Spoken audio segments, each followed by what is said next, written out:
Olha, TT, acho que tem torcedor do Coritiba com batimento cardíaco acelerado até agora, né? Mas com sentimento também de alívio após essa classificação dramática para a terceira fase da Copa do Brasil. Mas, a bem da verdade, o Dalk já deu aí um spoiler no comentário dele. Depois de um futebol abaixo da crítica aí na maior parte dos 90 minutos, a equipe alviverde pelo menos teve a competência e a frieza nos pênaltis para conseguir sair de campo com a vaga na próxima etapa da Copa do Brasil. E claro, né, essa premiação de R$2.100.000. Hoje que acumula 5.200.000 até aqui nessa campanha na Copa do Brasil. 1.400 só pela participação na primeira fase, 1.700.000 por disputar a segunda fase e agora em bolsa mais 2.100.000 e mantém aí a esperança viva na competição, né? Agora na terceira fase vai depender de sorteio para conhecer o seu adversário e vai ter tranquilidade ao longo das próximas semanas para trabalhar, para ajustar a casa. O técnico Antônio Oliveira na coletiva ontem falou, né, a respeito do planejamento que vai ser feito agora nos próximos dias e já deixando em aberto, né, que vai ter reformulação no elenco,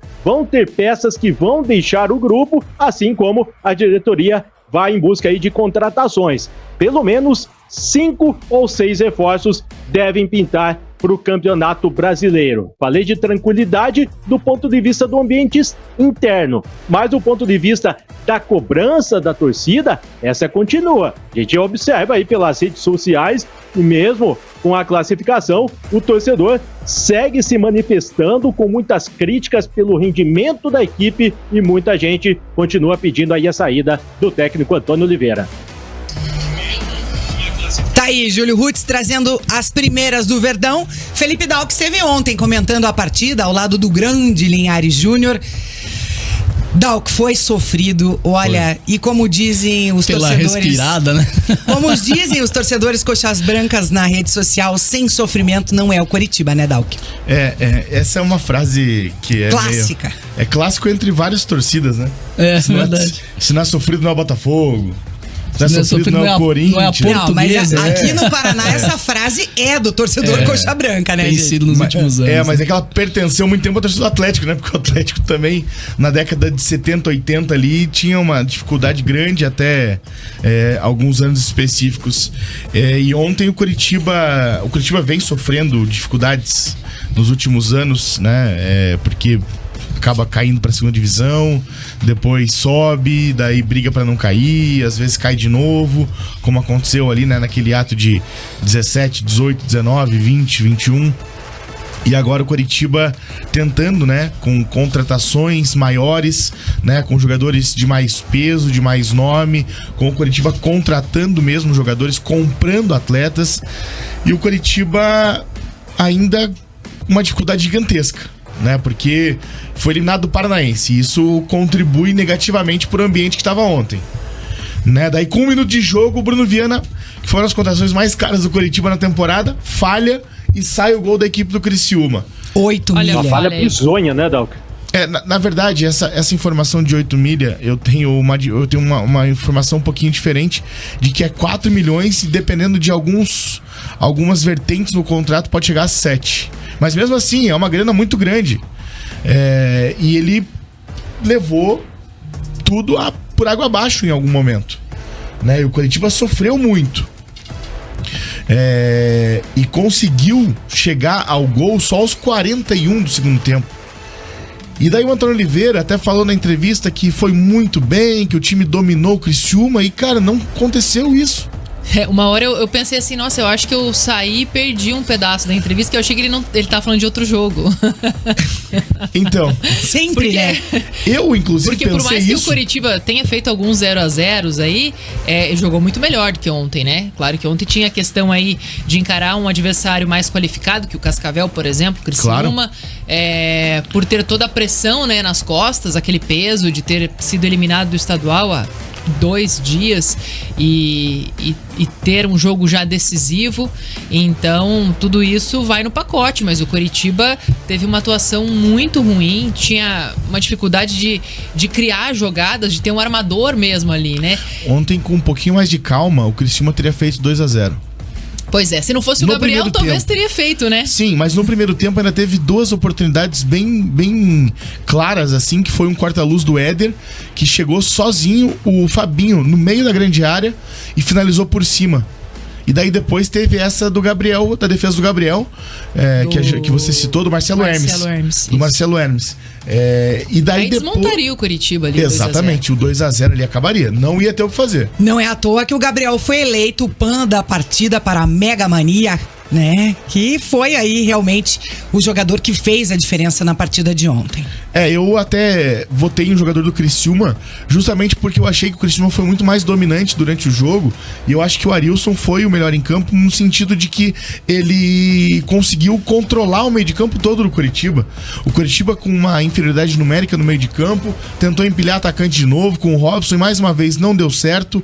E daí quando eu achei que o Antônio iria alterar isso e colocar mais um jogador no meio de campo, ele tira o Natanael. Tira o Natanael, que é um jogador e daí sacrifica o Bruno Gomes pra lateral direita.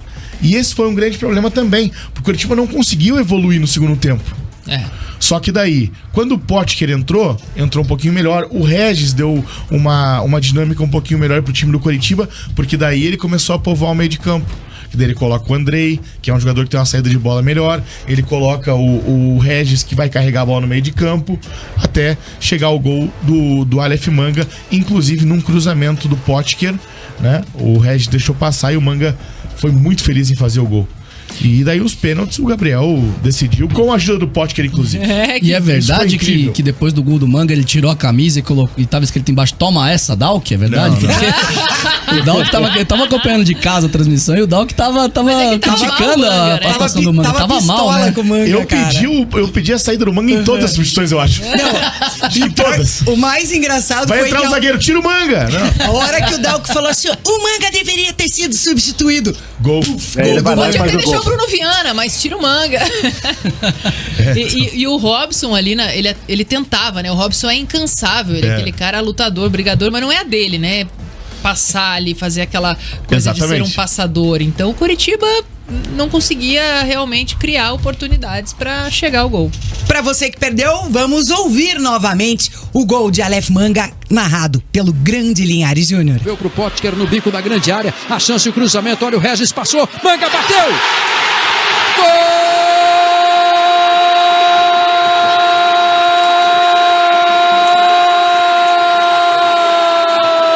Gol do Coritiba!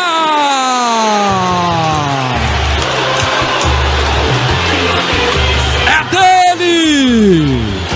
É de Aleph Manga! Aos 40 minutos do segundo tempo. Tá aí, o gol do Manga, narrado pelo grande Linhares Júnior. E ó, vou te falar, já tinha bastante gente que tinha saído do estádio, hein, que tinha abandonado o barco já. Tinha uma galera saindo ali na nossa frente, né? Geralmente a galera da social vai embora mais cedo, né? Cara, tinha uma galera descendo a escada e tal. Tanto que depois do gol, ficou um monte de gente amontoado no túnel ali embaixo pra descer pra social inferior, né? Que a galera já tava indo embora, viu o gol e decidiu esperar naturalmente, porque a decisão foi pros pênaltis. E nos pênaltis daí, muito bem batidos, todos os pênaltis praticamente. E daí quando chegou o Helder, foi até engraçado, né? O Júlio entrevistou o Potker logo depois do jogo, que o Potker sai correndo quando ele vê que é o Helder que vai pegar a bola. O Potker sai correndo e começa a fazer um gesto pro Gabriel, que ele ia bater cruzado. E o Helder canhoto, o Gabriel não teve dúvida, só pulou no canto esquerdo, ele bateu cruzado e o Gabriel pegou. O Dalk, Né? Oi, Júlio.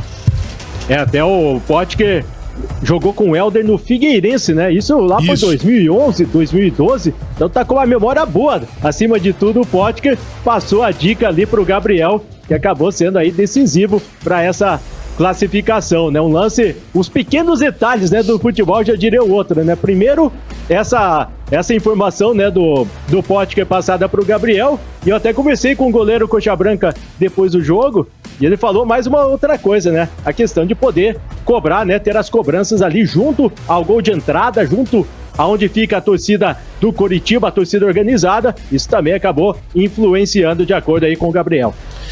Isso foi bem importante também, né? Ter o apoio da torcida muito próximo ali às cobranças de pênalti. Mas eu achei interessante a ordem dos cobradores, pra ser bem sincero. Já esperava o Bruno Gomes batendo, esperava o Bruno Viana batendo e esperava o Manga batendo. Mas eu tinha certeza que o Regis ia bater. De primeira, né? No caso, na lista dos 5. E bateu o Cadorini, que me chamou bastante atenção. O Vitor Luiz também bateu, só que esse também esperava. Agora o Cadorini batendo, eu fiquei... Agora, se o Bruno Viana bate o pênalti e erra, não, rapaz, a torcida tinha invadido o campo. Ele tava no RH hoje já. Certeza. E eu aceitava ele por metade do Curitiba.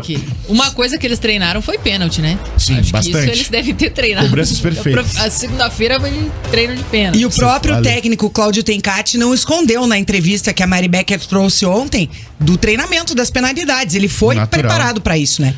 Tem que ir. Nesse caso dessa fase da Copa do Brasil, é muito importante você treinar a penalidade porque são 90 minutos apenas.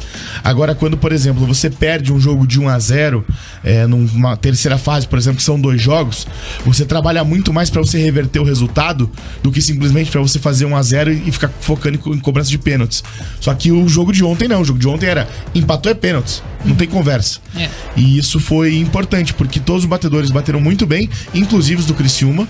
Só o Helder que daí acabou errando, mérito do Gabriel também, que fez a defesa. E os jogadores do Coritiba bateram todos muito bem. Quem passou mais perto de errar foi o Bruno Viana.